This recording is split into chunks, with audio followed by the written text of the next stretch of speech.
Oh, hello, everybody. Welcome to the Interesting Modelling Company Sunday service. Exciting times for three of us because it is the Pre-Telford Sunday service. This time next week, Drew will be heading home to the cinema show and the usual playlist. So, yes, it'll be all over again. Yes, only 5 days before we're heading up. Yes, that's true. Yes, breakfast in Cosford. Yep, absolutely. Yep. So, welcome to the Sunday service. We've got a full house tonight. Full in every sense of the phrase. And I don't know what I meant by that. It's been a long day. I've been up since stupid. So we're all excited for Telford. At least three of us are. We've got projects to talk about tonight, and we've got news. So who wants to lead with projects? Drew's got the exciting one. Sorry? What? Drew's got the exciting one. Mm-hmm. So yes, that's the project I've been embargoed from for a month or so. So that's the Qatari Spitfire 5B, which is shortly to be released. The update to the previous release Mark 1s and 2s. Mark Robson was kind enough to ask me to build one for the stand at Telford and sent me a test shot of the kit to build. And so I've been spending the last month. I would use the top down, but my autofocus has failed on the camera. But if I can bring it up, Drew, I've got your pics up on your page, so we can bring them in as and when you want them. So yeah, there's the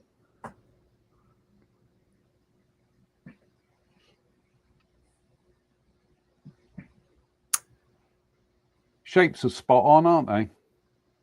Oh, it's a really fun. It's a really fun build. I have to say, so Mark had asked me not to publicly show this while I was building it, and I finished it yesterday.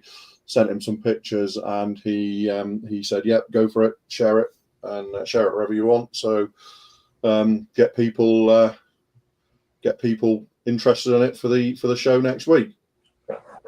So that's what I've done. There's also about three and a half hours or so of YouTube video to go up in three separate weeks. So the first part went up today on my YouTube channel, and the next ones are scheduled to go live each Sunday at 5 p.m. So for those who are interested, head over to my YouTube channel, and there's some build videos going up of this. So yeah, that has been what's taking my time up. And now with that out of the way, I suppose I finally need to drag the ICM Yonkers 88 to finishing, which I'll hopefully do. Well, it's not hopefully, I've got to this week. So yeah, there's no hopefully, mate. Andy needs that for the hobby company stand. So yeah, that'll get finished over the course of this week. So I was uncertain. The instructions, nobody was able to clarify what colours it was, and the instructions seemed to be hinting that it was dark slate grey and extra dark sea grey on top. And as they are a couple of my favourite camouflage colours, I just went, you know what, I'm just going to run with it. So that's what it is. Sometimes you have to make that shout, don't you? And go, yeah, well, I did ask, and nobody was able to clarify because I'd always assumed it was dark earth and dark green. that particular aircraft. And ICM are certainly saying, no, that's not what colour they are.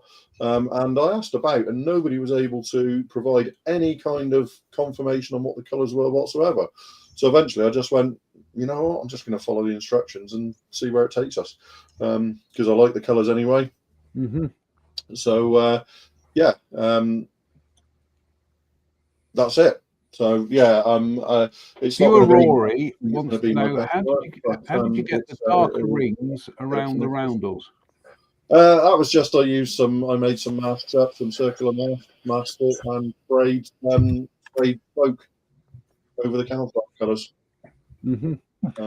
Peter Oxley Modelling Lab says, hi everyone, Drew Spitfire reminds me of my recent flight on the real thing. Lucky old Peter. Not in the real thing, on the real thing. That on the ring. It's like wing walking, yeah. That would be messy with a Spitfire, one would have thought. Yeah. It would be, yeah. Rally Chef, my plan is for breakfast at the British Commercial Motor Museum, Leyland, on the way down to Telford Friday. Where are we planning to have breakfast, Drew? Well, it's the lakeside, isn't it? It is the lakeside fishing place, which we absolutely love, and we love it even more now that it's been done out a bit, hasn't it? It was very popular. Yeah, it was really, really posh last year, wasn't it? But the breakfast was as fabulous as ever, as we remembered it. Keith 6780 says, good evening everyone, and that Spitfire looks really good, Drew. So thank you very much, everybody. It's that's a lot. It's had a lot of nice comments. So yeah, it's as I've said in various places, it's a second iteration test shot. So there's a few little things with it that still needed tweaking. But I've said I'm not going to mention what they are because they'll be dealt with. So there's no point in highlighting an issue with a model that's not going to be there by the time it reaches. No, exactly. By the time it goes on release. No. So but yeah, it was great fun to build. It was great fun to build. And Qatari and the owner Mark Robson will be there next weekend. So stop by. Christopher, you've been a busy boy. Yeah, that looks like mine. That's explain yourself, sir. Special hobby 1/72 scale Spitfire Mark 21. Yeah, it's I think the finish is finished, and but I'm ready to stick the landing gear on there. I need to get some. I have some Barracuda Studios wheels in transit from the talented Mr. Roy Sutherland, and I'm going to wait till I have those wheels till I start putting the landing gear on, because I've discovered that just sticking the struts on there without the wheels doesn't give you a very good idea of how good your struts are stuck on. You can't put it on the table and get a good feel for it, but everything's there. The canopy's painted and ready to go. The a lot of stuff is ready to go for it, and I got those exhausts. I think are from offshoot of Quick Boost. I think they're doing those. They're really nice, but me putting them on, I screwed up. I managed to scratch the rocker cover on the wrong side, on the other side of the airplane, and had to stand it back and repaint the nose. So it's one of the things, Chris, I've become increasingly convinced of, is that you need to make exhausts fit very early on in the construction process. You don't need to fit them, but you need to adjust them till they fit, because I've got this horrible habit of painting exhausts at the very end and then trying to fit them in and finding they don't fit and then carving and hacking it all around. Yeah, a friend of mine, Dave Hansen, one of the things we always give him a hard time about is first thing he would do was paint the wheels and paint the propeller and do these things like exhausts first thing out of the chute. And we kind of teased him about it, but I think he had the right idea, which is to get that stuff nailed down really early. So at the end, when you're really eager to get it completed, you don't do stupid stuff. And I've increasingly started doing things like that, like dealing with props and seam lines on props and things like that, and gluing wheels together and painting them. I've started doing that really early, because you get to the end, and it can be the one thing that makes you put a model aside for months sometimes. Yeah, doing all those little things. So I'm very, very pleased with it. Hope that there's a contest. There's a contest next week here in Fremont, which is just down the road for me, about 18 miles maybe. And I'm hoping to have this on the table at that show. And I do like the late Griffin Spitfires. That wing was just it just added an extra level of perfection to the Spitfire for me. It did. You know, the original Spitfires are beautiful, but the late Spitfires with that new wing, just it's like Godzilla versus Mechagodzilla, right? It's a little bit more modern, a little bit more, almost a little more aggressive looking, and yeah, they're just cool, and the bigger intakes underneath the wings and everything else. Yeah, I get that reference. I thought you might, John. Yes. But yeah, so that's what I've been up to. What did you use for the colors, Chris? Because they are absolutely spot on. Well, gosh, I believe I used Model Master Ocean Gray and Dark Green, and yeah, from my my library of extinct paints, and extra extinct bottom, the Ocean Gray. Meanwhile, back in 1995. Yes. Well, the bottom's actually Flowquill, so it's even older extinct. You'll be telling us you use Aeromaster acrylics next. Yeah. I use Pactor square bottle. Yeah. Enamels and the sky was extra color, so that's at least still necessary. But I just find enamels they take so long to use these days. Yeah, you guys are well. I guess there's something to be said for if you're gonna be a Luddite all the way. Don't. Oh, absolutely, yeah, no, absolutely. But it's like that Junkers there. I masked off the underside this morning, and then in the space of 2 hours this afternoon, I applied both camouflage colours and a gloss coat.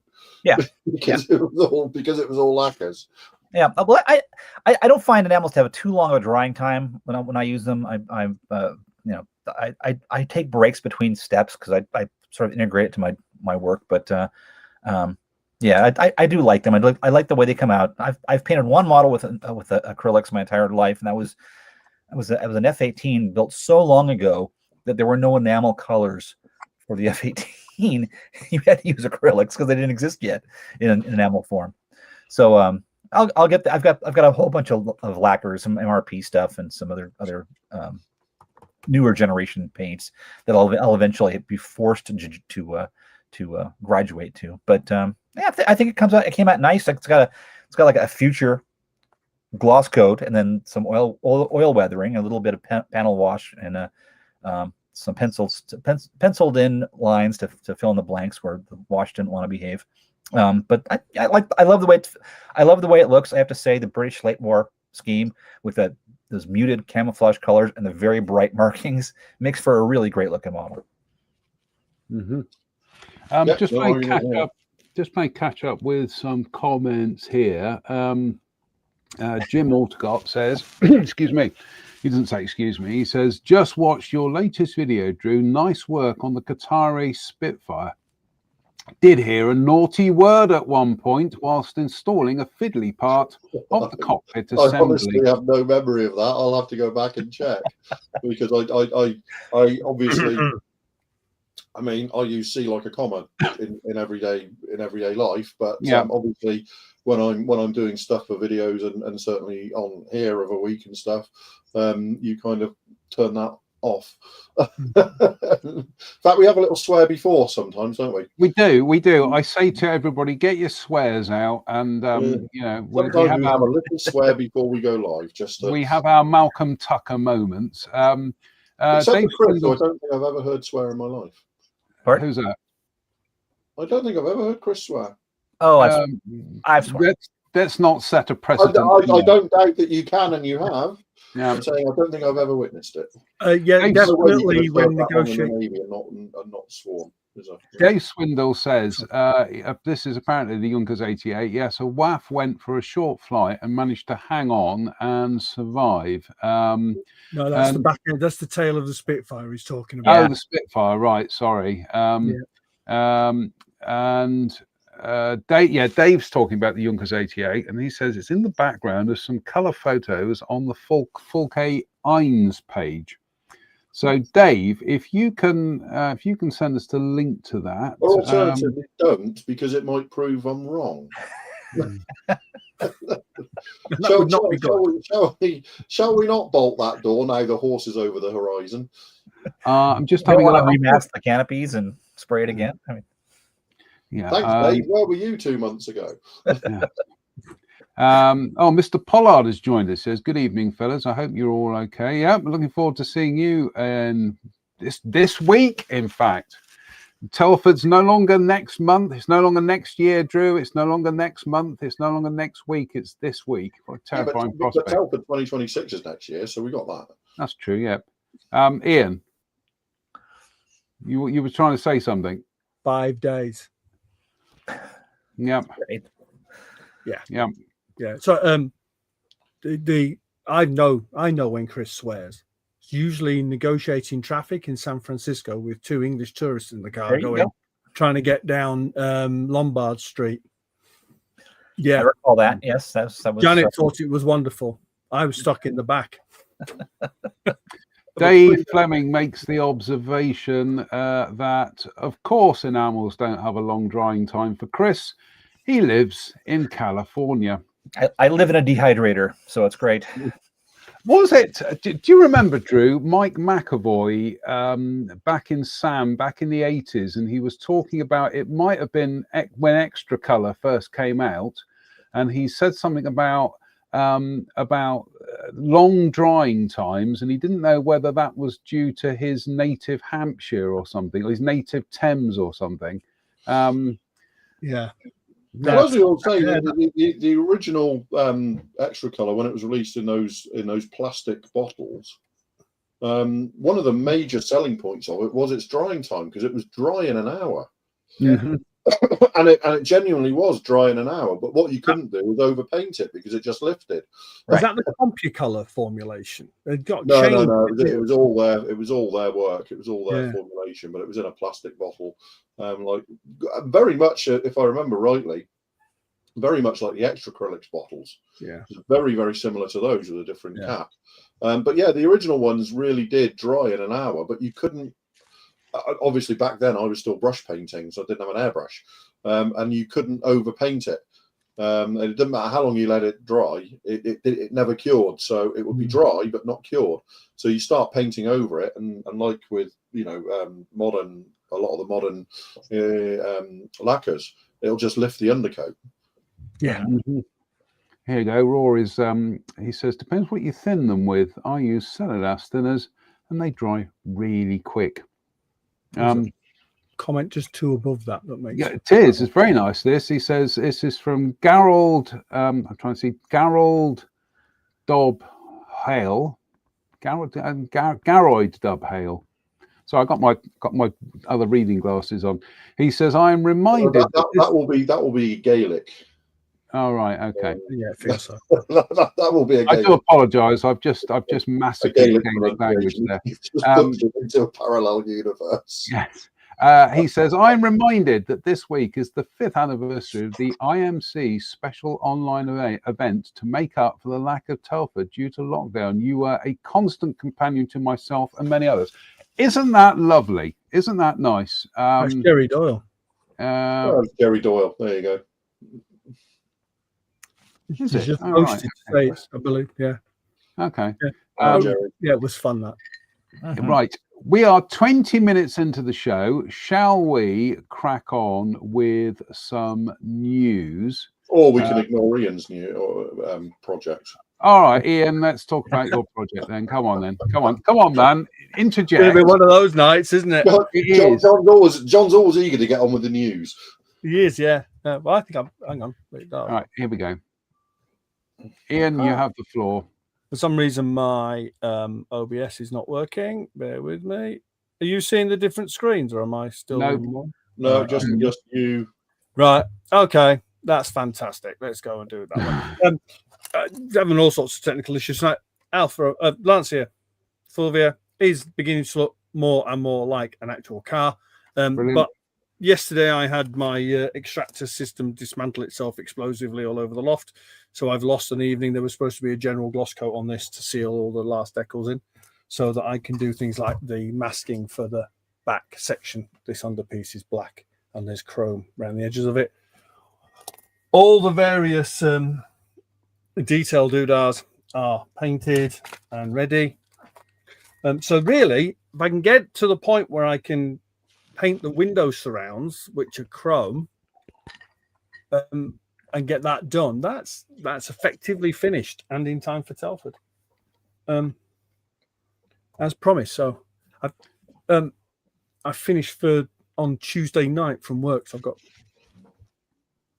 I'm off for the whole weekend, so I'm not back at work until the following Thursday. So I'm quite intent that will be done for the show, but I'm losing a day and a half swearing at an extraction system that had embedded bits of broken fan blade in the loft roof and things like that was not ideal. No. So I gain a day this week because I'm on strike on Wednesday. So are you? Perfect. Did you know, or were you given a choice? Yeah. Oh yeah. Oh, There was model building power in a union. Sticking it to the man on Wednesday. Here he is, Citizen Smith. So so I had another couple of things that I was hoping I might get done, but obviously that's put them to.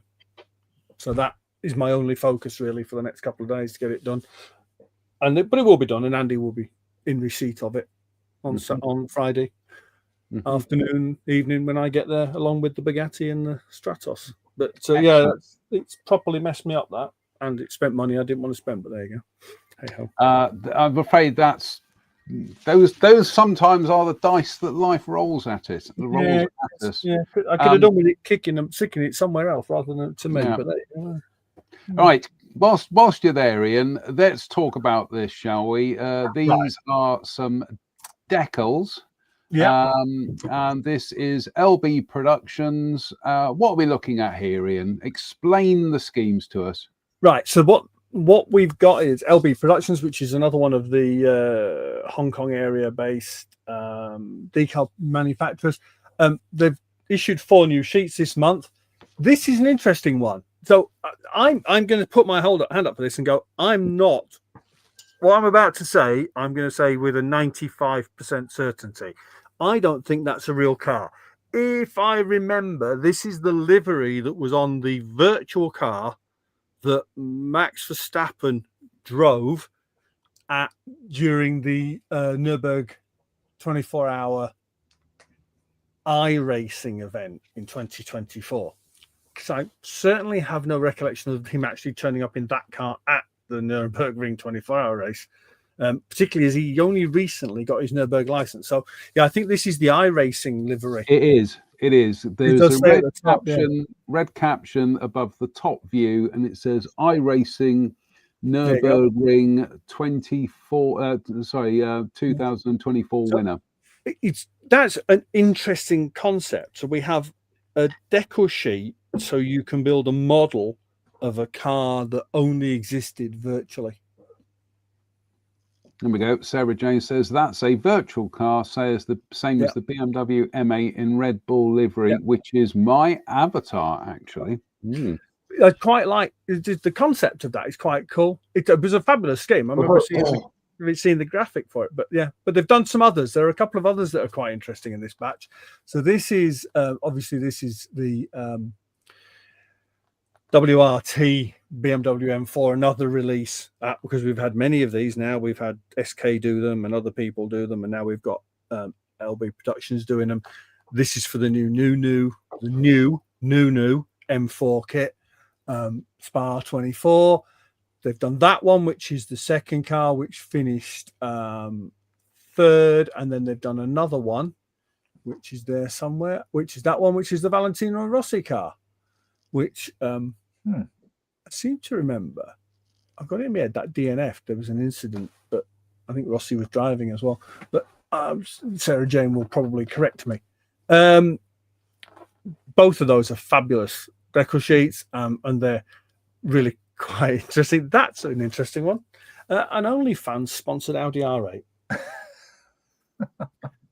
I have to admit, I have a spare, in inverted commas, Audi R8 Evo 2. Part of me thinks I might build that one. Just out of it'll raise the eyebrows, won't it? It's quite a cool, and it's a cool looking car. So you could personalize it with your own OnlyFans address, Ian.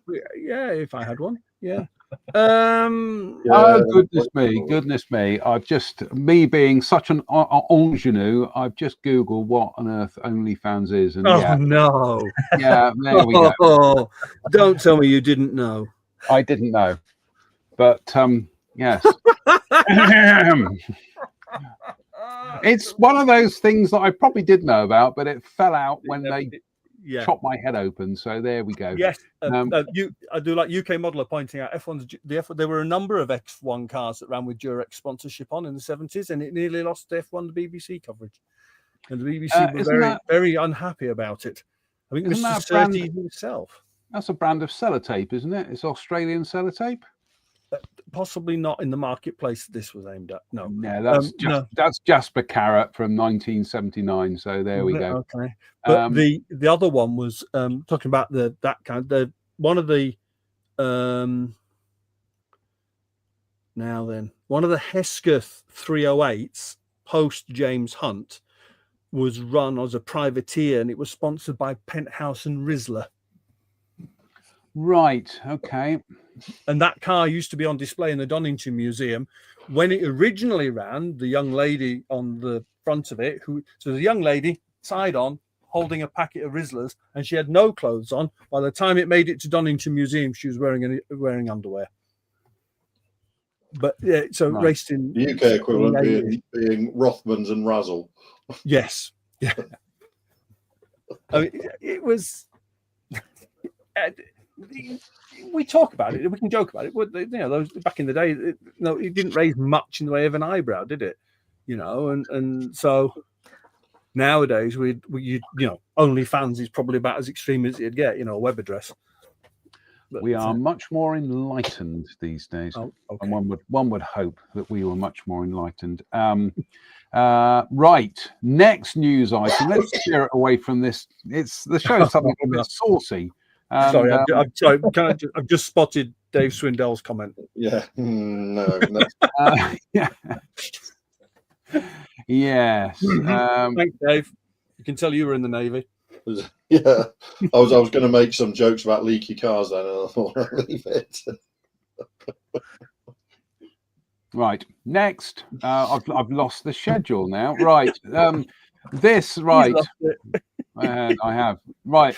This, I get the feeling, Drew, is very much to your liking, isn't it? This is Gecko. They're doing a Ukrainian FV103 CVRT Spartan APC with HMB turret, as used by Ukraine in their war against Russia, which you might be able to tell from the box art there. That's a very interesting little vehicle, isn't it? I like that. Yeah.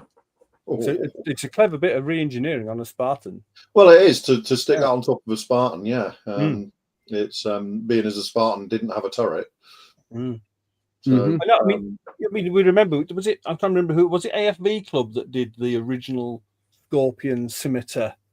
Yes, yeah, they did. Yeah, and then there were, I think, Accurate Armor and did a whole series of resin conversions to make them to use it as a basis. It would be nice if somebody would do a complete range with, like Samson, Samaritan, all those. Oh yeah, I mean, it looks like Gecko might, from what I can see from these pictures and what I've seen online, it looks like they might have all the makings to enable them to do that. And if we could have some early British ones as well, in the black and green camo, the earlier iterations. That'd be nice, but obviously they're taking forward the ones which have been re-engineered and rebuilt and reconfigured, and they look like they're doing a good job of it as well. That does look an absolutely corking piece of kit. Yeah, it does look lovely, doesn't it? My friend Ian Murray, who may or may not be watching, he does watch. I think he watches it on catch up. Will no doubt have an awful lot of things to say about that, because back in the days of me doing the military modelling magazine that we did, he did a whole series of articles on building all the variations from the AFV Club kit as the British versions, and so yeah, I love that turret. That's just, and the Ukrainians love them by all accounts. Yeah. Well, they were very, very. We had. I think they were it's another one of those ones where you retire a vehicle simply because you've got a replacement for it, and it seems very much so. Yeah. You know, Yeah, well, apparently the Ukrainians are loving it because there's no ground pressure, and light really quick, and it's got a bit of firepower. Yeah. I was going to say, I get the feeling this may feature in Drew's modeling diet at some stage in the future, but then I checked myself because of the sheer amount of photo etch. No, see, all that is pretty sensible use of photo etch. That there are some really small bits on the turret, though. There is that, but generally speaking, that's not too much photo etch for the sake of photo etch. I could probably live without some of that stuff around the turret side, but it's there. So, no, it looks like a largely sensible use. The tool clamps and stuff look really useful on that. They don't look ridiculous. I don't know about you, but I once bought a set of Aber tool clamps. The Polish manufacturer, and they're they're works of art if you can get them together and if your eyesight can stand up to it. Yeah, that looks a bit tasty though, doesn't it? Doesn't it? Really nice. Yeah. It's nice. Yeah. Well, that's not the only Gecko release we will be discussing tonight. So on that subject, they do tend to go very complicated on their parts breakdowns. The Gecko, though. One of the guys in my club has built a couple of their kits recently, and there were awful lots of parts where maybe one or two would have sufficed in a Tamiya environment. But I think a lot of it is down to the tooling they have, the tooling technologies they have available. It's like Mini Art for many years. They had to. A lot of their stuff was complicated because they didn't have a lot of height available. So they couldn't do a lot of slidey, tall sort of molding. So they had to do everything sort of flat and built up from almost flat planes. Right, next new release or news this week, and I've got to say this is on my radar to grab one of these. This is Vespid 72nd scale. Sorry, I'm just trying to find the link. 72nd scale. Panzer 1 Aus C. Yes, I mean, who doesn't like Panzer 1s? They're absolutely fabulous looking vehicles. And Vespid, I've seen some of their kit. Flyhawk, not Vespid. Flyhawk. I've seen some of their stuff. It is absolutely phenomenal. This one will be coming with 3D printed extras as well. I do like the idea of those 3D printed tracks. That takes a lot of the terror out of doing link and length tracks, doesn't it? Looks good. I must get one of these Flyhawk kits because I haven't built one yet, and they do some very interesting subjects. That in 72nd scale is going to be tiny, but that's a dinky little tank to begin with. It's a very sensible use of 3D printed parts as well. Because those would be incredibly awkward to make from plastic, and it's nicely broken down. It's sensible use. I approve. I do approve. I've got to get one of these. I've got to get something Flyhawk, but I definitely am in the market for a Panzer 1. I do. It's a family of vehicles I do like. I do find them very interesting, and I might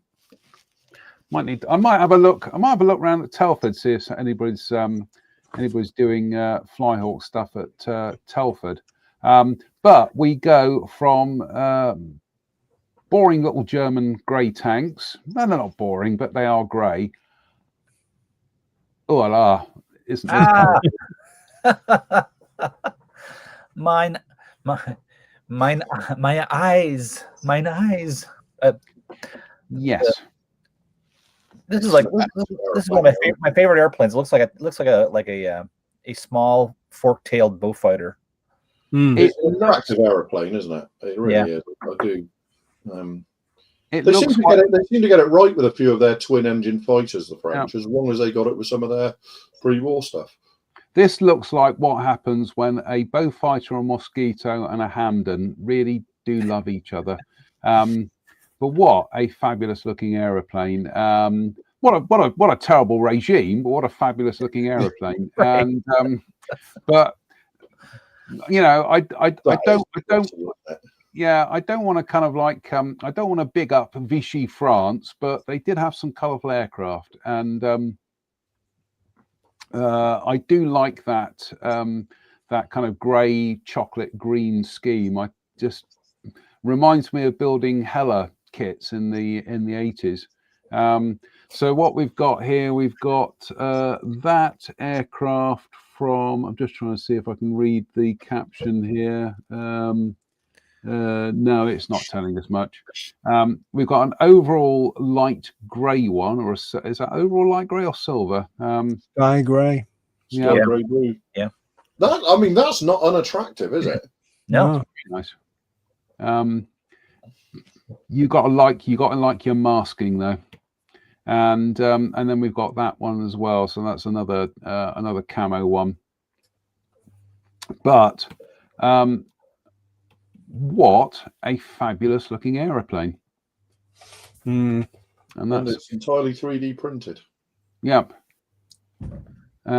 So I had a look at the instructions. It is broken down pretty much like a regular injection molded kit. So the fuselage halves are in left and right parts. So they've yeah, it's kind of like not really used 3D printing to its fullest advantage, I personally feel, but that's their shout. They obviously know their market. So but yeah, this is MH models. What I've seen pictures of what they've done with the 3D printing is they've included a ton of detail on the inside of those fuselage halves, Yeah. which would be incredibly difficult to print as you know, as an entire fuselage. So I get why they've done that. Mounting and supporting that would be really, really difficult, and getting that detail in. So for the sake of a centerline join line to get rid of, I would if it's the one I'm thinking of. I've seen some pictures, I've seen some photos. Yeah. So if it's the one I'm thinking of. Also, I was like being able to get and actually paint the interior, because you know a lot of you can do a lot of things that are really detailed, but then you can't get a brush or anything in there to put color on it. Yep. Right, Vespid. I knew we got some Vespid tonight. 35th, because Vespid have done 72nd, but this is 35th scale, and they are doing apparently doing a new family of SDKFZ 251/1s. So the first two releases are going to be the Aus D armored car, Aus D half track, and the Stuka zu Fuss. Always a favourite. Yes. I built the What's those wooden crates on the side? It's like this. Yes. I built the Eschi kit when it was reissued by Italeri a few years ago. I've been going through all my photographs here to try and find a picture of the darn thing. I did finish it, but I've got in progress shots, but I never took a final shot, final beauty shot of it. But was that done for Andy? You what? Sorry, was that done for Mr. Farmer? It was, yeah. Yeah, I seem to remember you building that. That's not that long ago, is it? Yeah, it was about 5-6 years ago. So, but anyway, Vespid are doing this in two flavors. They're doing it as the standard D, and they're doing it as a Stuka zu Fuss. They're also using 3D printing as well. So they're doing that with some of the track parts here, but here we are. Here are the breakdown of bits and pieces. So you can see there, that's the standard kit with the full interior, and there are your 3D printed parts, photo etch, and there's all the plastic. And there is your Stuka zu Fuss, and the actual rocket projectiles are metal, and then we've got photo etch, 3D printed. But yes, there's a girt load of stuff for that, because you've got those wooden crates to put together. So Did you just go back a couple of pages to the track shot? Yes. I thought that was suggesting that was link and length, and it isn't, is it? It's No, it's individual link throughout. They're going to be tiny. Hmm. Oh dear. Yes. Mm. But I'm not sure if that's an aftermarket set or not. Well, they're on. If you look at the That says there's Sprue F. Yeah. all right. No, it's SB8001. Okay. No. Yeah. Well, I was just wondering if that was No, an aftermarket I set. get what you mean. Yeah, but looking at that, Sprue F in both of those is individual link tracks. That's 8004, isn't it? Yeah. Oh my good grief. But then again, it's not a great big kind of long track. It's not like it's a Tiger tank or a Panther. It's relatively short, compact, isn't it? Compact and bijou, Mostyn. Compact and bijou. So some of you will get that reference. Universal carrier. Yeah. So there we go. So that's Vespid. Well, look at that. Although I've built half tracks, I built the 251s. I built them in the 72nd scale. Every time I look at the Stuka first projectiles, I think that they must have had a CEP that you'd have needed an ordnance survey map to measure. They weren't particularly guided. It speaks of many things, precision being none of them. No. Yes. No. Yes. Right. Next. And I know this is one I get the feeling, Christopher, you will be interested in this. It's the Armour P51. So this is their bubble top version, and this is the second release, and it's going to be the K variant. The Dallas manufactured versions. Very cool. Yeah, super nice kit. And there are differences between the airplane's propeller and between the D and the K. The propeller, the canopy. Was the K exclusively the Hamilton standard? Yes. In as far as that was what was put on it at the factory, right? You could switch in the field, but yeah. And it had that slightly different canopy to it, slightly different bulge shape on the back of the sliding canopy. But I like the name of that one, fragile but agile. Yeah. These specific ones are underbuilt, and they really have some crazy markings. And you're never going to guess what the next one is. Yay! Yeah. Hey. So that's got the other vents on the nose, doesn't it? Yep. Yeah. And they've got. There's our favourite. Yeah, we do like old Dooley Bird. Even if I'm still bitter about the yellow trim not being blue. Yeah, I'm with you there. I think blue does look better, but apparently it was yellow.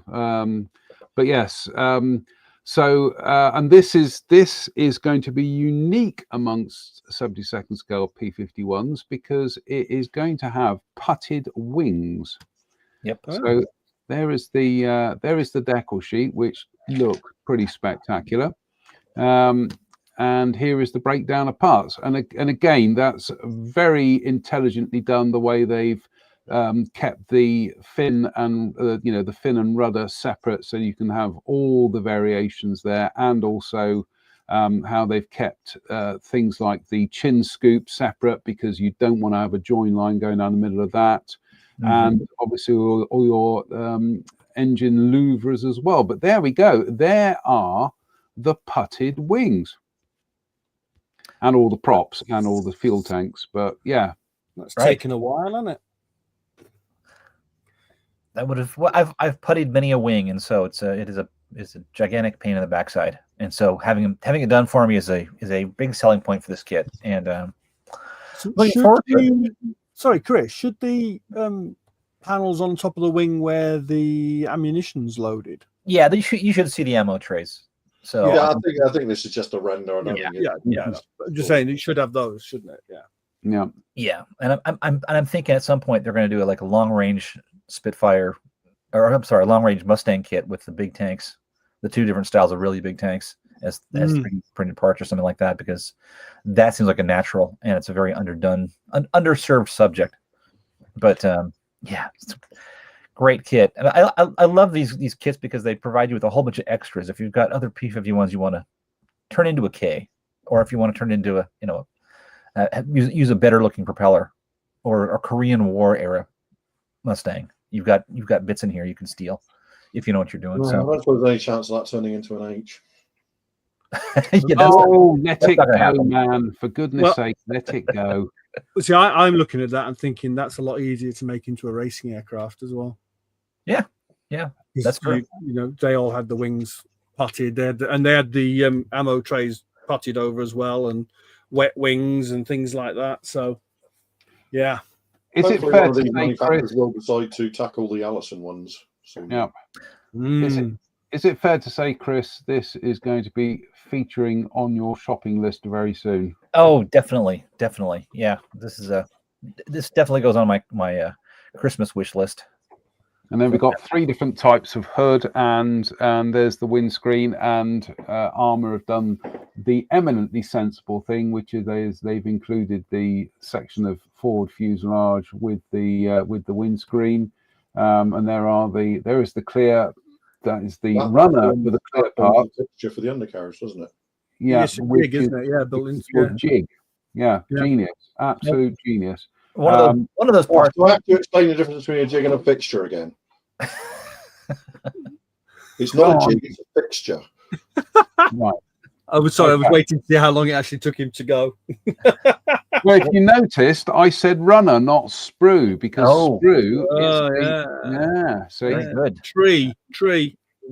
One of those hoods is the correct one for the D or for the K model. So the other 2 can go in your spares for your other Mustangs. I love the landing light there. You can see it. It's in the sort of in the middle of the second part over from the center. That goes on one of the gear legs. Great inclusion, and other clear parts.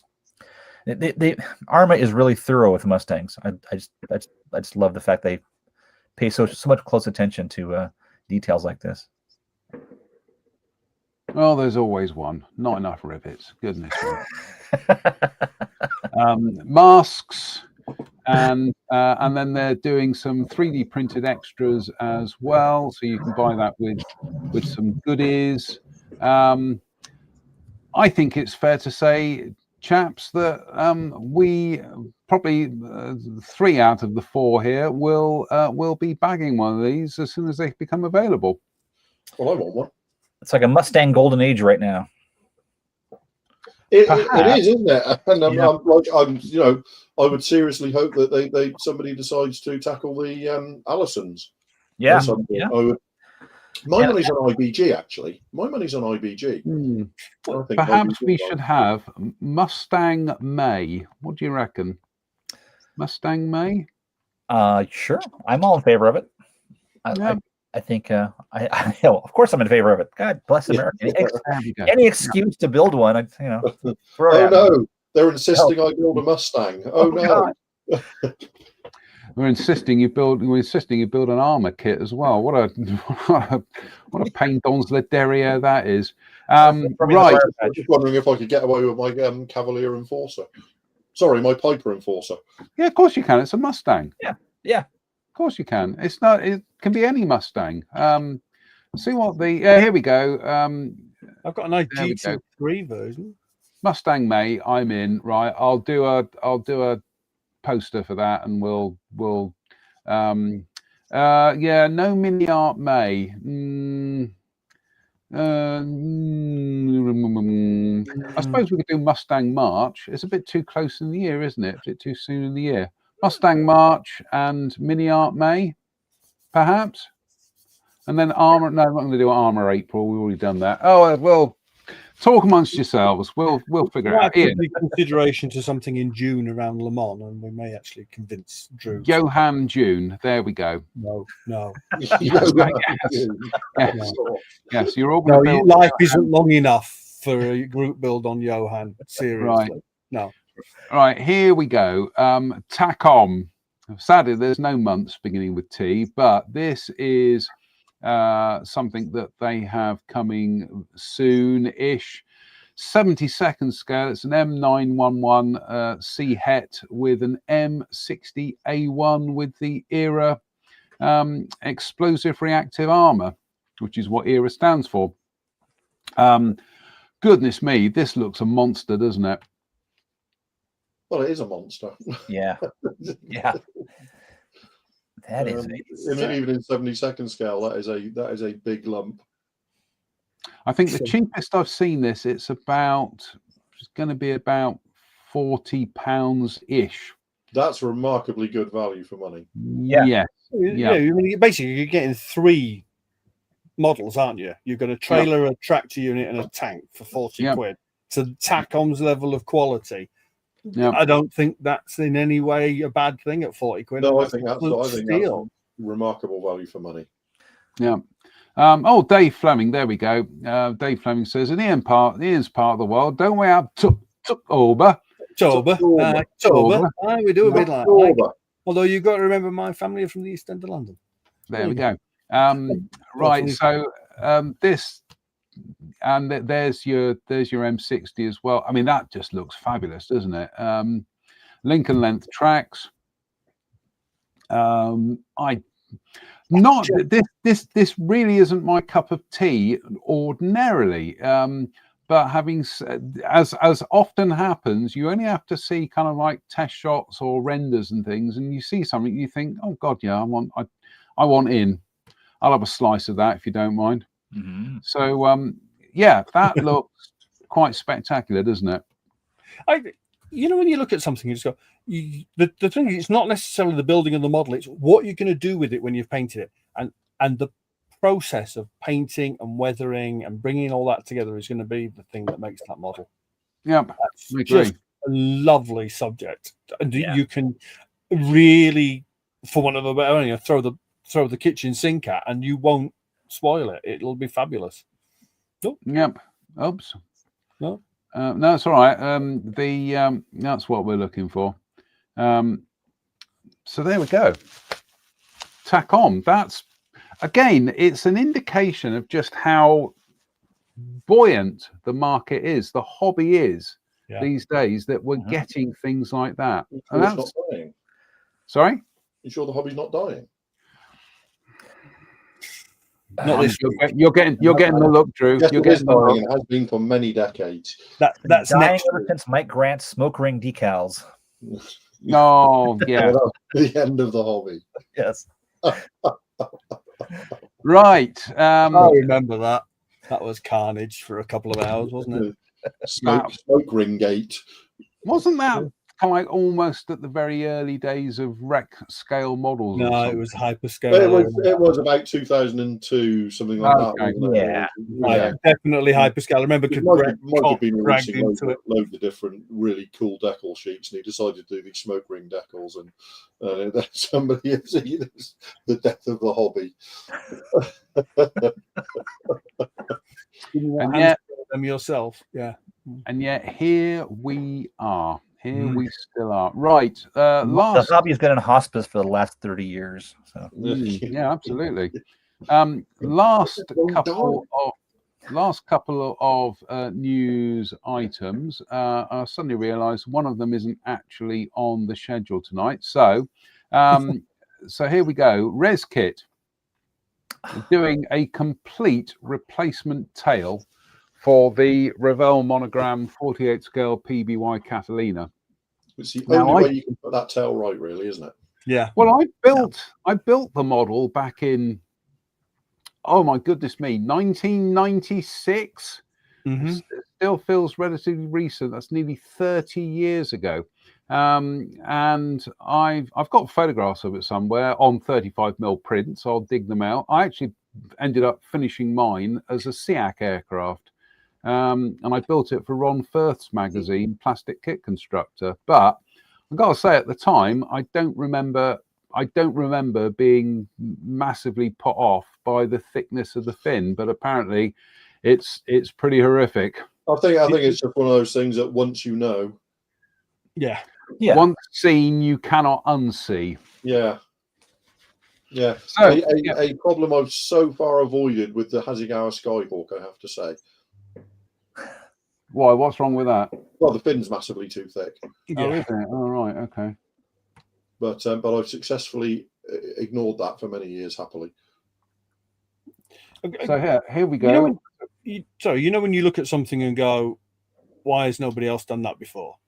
Yeah. And that's it. Although I've got It has been done before, but in Belcher traditional. I'm trying to remember who did it. Belcher. Yeah. But I think it was Mike Belcher did it, didn't he? But he did resin, right? Belcher did it, but in traditional resin. Resin. Yeah. But I mean that. Yeah.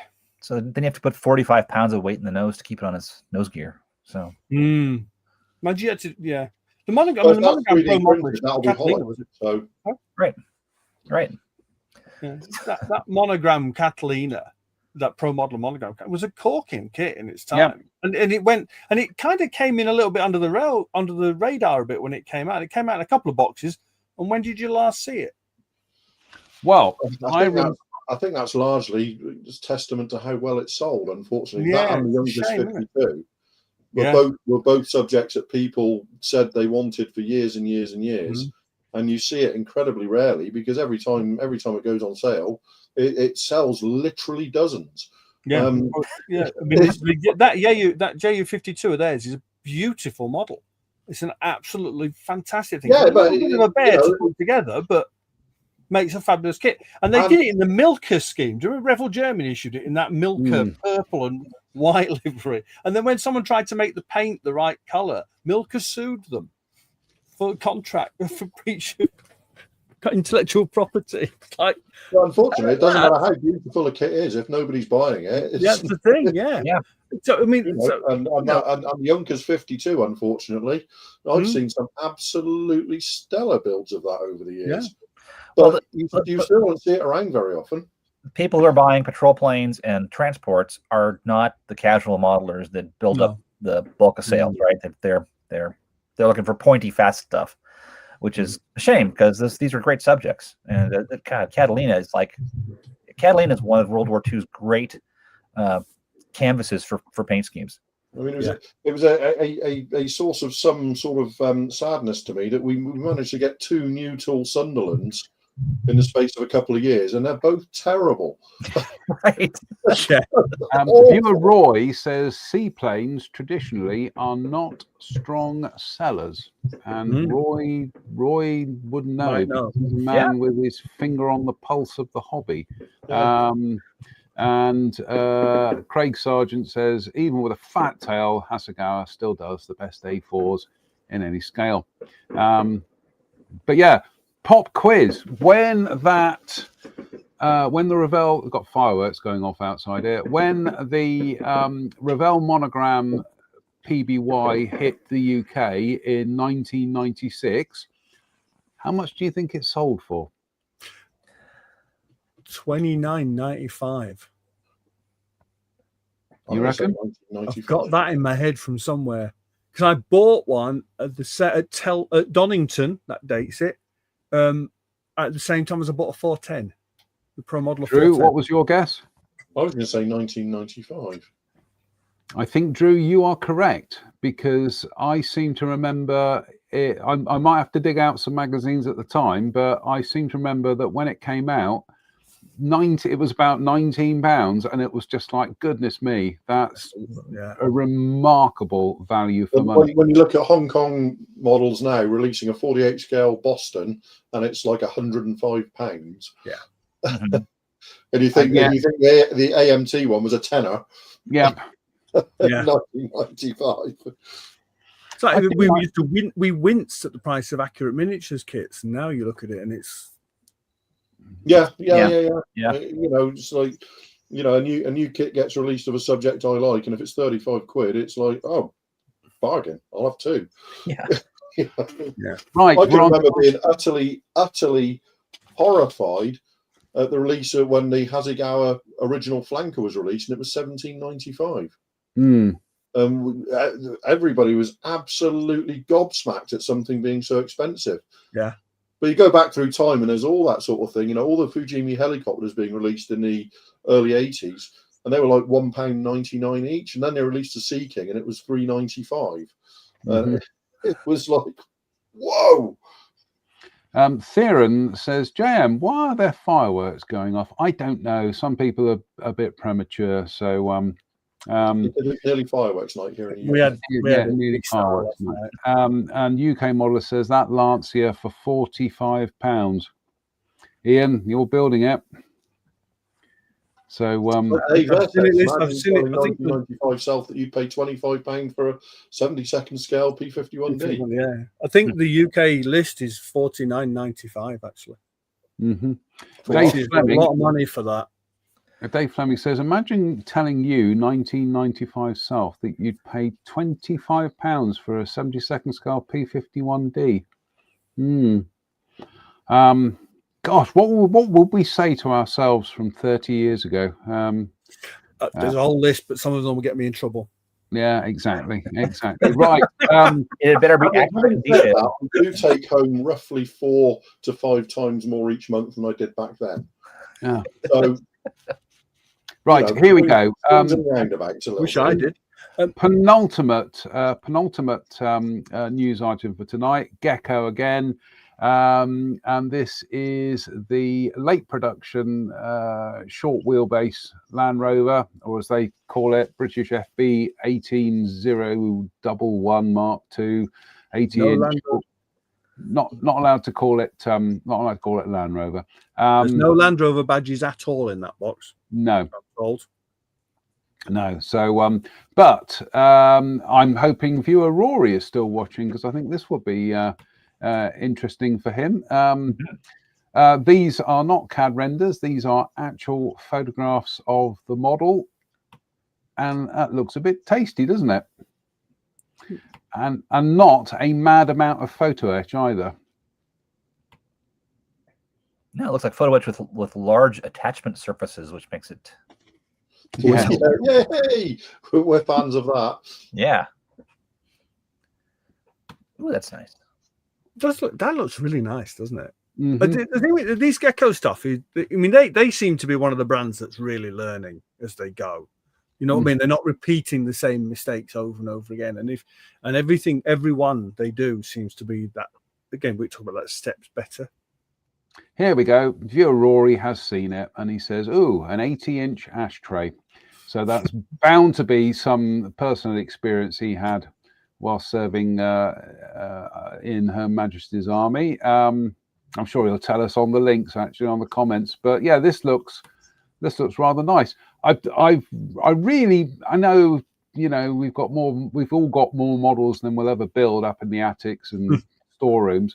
But these and the AK Land Rovers, I really do want to get one. I'm going to keep my eye out at Telford, because I built the Italeri 24 scale fire engine Land Rover a few years ago, which was for the hobby company, but I do like these. Also, Wendell says there, though, isn't that Land Rover badges on that photo?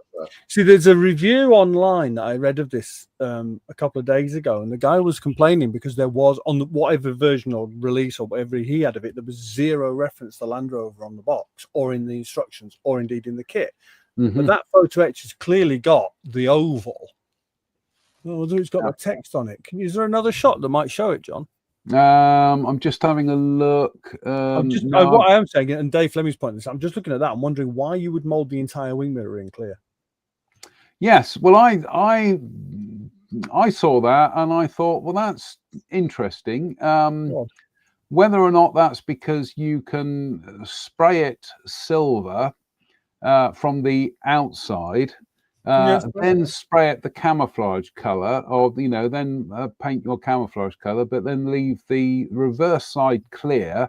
So you'd get the shape of the arm carrying through.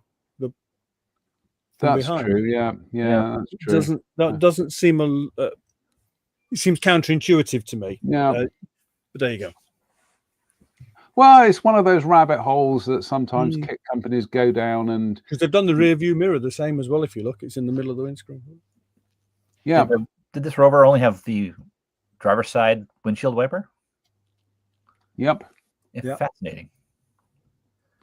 Oh yeah, Chris, this was post-war Britain. Anything that could be, any savings that could be made in terms of manufacturing, gosh, yeah, of course they did. And that's why there's only one wing mirror, because and very often in the UK in the 70s and 80s, cars only had one wing mirror. Yep. It was only in 1982 that the requirement to fit them with two wing mirrors became standard, I believe, from my knowledge of cars. Yep. Yeah. But yeah, that looks. Sorry, Rory's pointing out that it should say Land Rover Birmingham on the badge, and that is that's the clearest shot of the badge we've got, and it does look like there's some text on it. So maybe the guy had a pre-one or something, and it wasn't on it. But I mean, that's interesting. Unfortunately, I don't have the master files. I don't have the master files here. Otherwise, I would try and zoom in on them. But yeah, I'm sure your brother Drew will be all over that kit, like dirt with licky licks. But don't say that now because he's upstairs. He'll hear me say licky You'll licks. hear him coming in a moment. He'll come in a minute, meow, like that. So right, last item for tonight, and it is our and finally moment. I know I'm constantly saying, oh, I really do want to get hold of one of these kits, you know, yada yada yada yada. But this is Micromere, and I definitely have to get one of these kits. A Westland Pterodactyl. What scale is that, John? 48 scale. Oh, it's not a small. It's not a particularly big aeroplane. So, nope. Yeah. Nope. So Micromere in Ukraine are doing the Westland Pterodactyl from Somerset. What words cannot describe my joy at this, because that also looks like a bicycle in the middle, doesn't it? Bicycle undercarriage, but here is the actual aeroplane. You know, someone actually thought that was a good idea, didn't they? It was. It flew. Look, it might have flown, but I mean, just. I mean, you have to bear in mind, was that a Teddy Petter design? Might have been, yeah. So if that was a Teddy Petter design, then you have to bear in mind that he then went on to be responsible for things like the Canberra. Yeah. He's not the guy that did the slip wing stuff, is it? What was his name? He was completely bonkers. Hurricanes with wings mounted above them. Oh gosh, yeah. Oh yeah. It's interesting to have a photograph of that in flight like that. What's that? That is an interesting picture, isn't it? Yeah. Wasn't Somerset glorious? Yeah, I was just having a look at that photograph. I'm just making sure that wasn't Glastonbury Tor in the distance, but I don't think it is. I was thinking that, but it's the wrong topography, isn't it? Yeah, it's just it's a mark on the. I think that's the Somerset levels. Yeah. Oh, that's definitely the Somerset levels. I think that's the levels, but interesting to see. It's quite an advanced in terms of wing cross section and slats and. Yep. I'm just thinking that it belongs in a Japanese anime series being flown by a pig. Yeah, I agree. You know what I mean? It looks ridiculous from that angle. Yeah. It looks ridiculous from most angles. Actually, it doesn't. You know, it looks almost sensible there to me. Yeah. What if we only made half a Lysander? Yeah. There you go.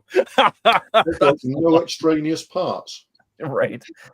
Let's be fair. I mean, between the British and the French, in that sort of 1920, 1935 period, we did design some absolutely ludicrous aircraft. Mm-hmm. Imagine them, but probably at least with the French, they carried on after the war. We didn't. We made beautiful airplanes after the war. The French made rocket-powered circular wing things and stuff. You know, but that's just. I'm sorry. I'm going to have to take issue with you there, and I am going to have to stick up for the French and say, post-war, the French created the Mystère, they created the Uragan, but they also created the Mirage. Some absolute horror shows as well. Yeah. They did, yeah. The But then again, Tridents. yeah. You want me to But keep then- going? Hang about. But then we came up with the short Seamew. Mind you, the short steamer, wasn't that designed before the end of the war? The Fleet Shadower. No, it was designed. No, after was the war. it? No, okay. Yeah. I was trying to get it the timeline to work there. Yeah. So I'd say the Javelin. The Javelin's just like a great big chunk of. Javelin's just like a doodle on a kid's kind I of kind of drawing like pad, it, but can you take it away and make the wings 4 times thicker? Yeah, exactly. It's like Yeah, but aerodynamics. That looks like it Aerodynamics might beat break the ham. sound barrier like that. Take it away and make the wings thicker. And then Well- we went away and spent lots and lots of money trying to develop one with a thinner wing. And then just before we were at the point where we could actually fly it, we scrapped it. Mm-hmm. Yeah. I mean, to be honest, the Javelin did break the sound barrier, but that was gravity doing a lot of the I was going to say heavy lifting, Heavy but lifting, quite the opposite. Yeah. Heavy pulling. So, Yeah. right, I chaps. mean, objectively, the Javelin was a terrible aeroplane, but it filled a niche at the time. Right. And I do remember, Drew, us going up to Gloucester Airport to photograph their Javelin back in 2013, wasn't it? Something like that, yeah. That's when we discovered the cafe up there and everything, and it was I must have a return trip there. Must do that in the new year. Yeah, No, I do love the Javelin, but it was objectively terrible. yeah. It's like the Scimitar, almost completely useless. Yeah. But beautiful.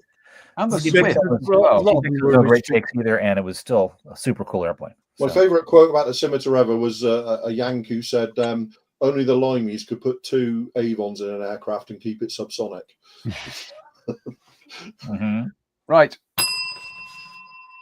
Any other business? No. I will see you all. Well, As- see some of you next week, and Chris, have a good show yourself. No, I'm looking forward to the show for you guys because the Nationals is always such a highlight of the year and such a great chance to catch up with people and just have a couple days of just concentrated models. Yeah, and as usual, we will be on a table, won't we, John? And building and stuff. So bring biscuits and talk. I'll Oh be gosh. milling around in my normal manner. Well, it behoves me to mention that yes, myself, Mr. Manton, and Mr. Pollard will be on the Hobby Company stand for the duration of the weekend, doing building models. I don't know what you two are building. I'm going to be building that motorbike. Really looking forward to it. Can't wait. And yeah, it's always.